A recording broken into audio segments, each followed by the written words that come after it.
ખેડૂત મિત્રો, આ ગિરીશભાઈના વાડીએ આપણે ઉપસ્થિત છે. તો ગિરીશભાઈએ એના આજુબાજુના ખેડૂતોને એને જાતે જ પ્રશ્ન પૂછ્યા હતા કે આ એડવાન્સ આ જીવામૃત બેગ શું છે. તો એના વિશે જ આપણે ગિરીશભાઈ પાસેથી પહેલા તો માહિતી લઈશું કે કઈ રીતે આ બધા કોણ કોણ ખેડૂતો છે એમની પાસેથી માહિતી લેવી. તો ગિરીશભાઈ જણાવો કે આ બધા ખેડૂતો છે એ ક્યાંના છે?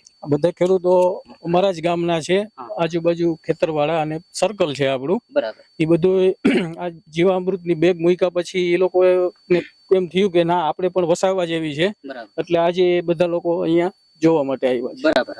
તો તમારો પરિચય અમારા ખેડૂત મિત્રોને જણાવો. તો અમારે આ ગિરીશભાઈ મારા મિત્ર છે.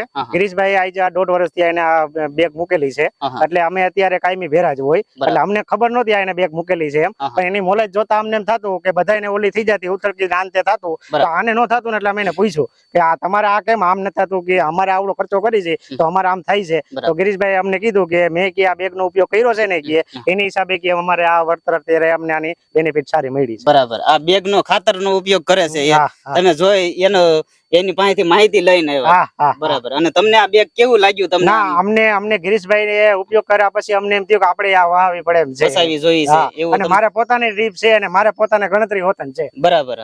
તમે ગિરીશભાઈ નું જોતા. બરાબર. ગિરીશભાઈ નું આ તમે એનો પાક મોલાદ જોતા તમને એવું થયું કે આ મારે એડવાન્સ જીવામૃત ટ્યુબ છે એ મારે પણ વસાવી છે અને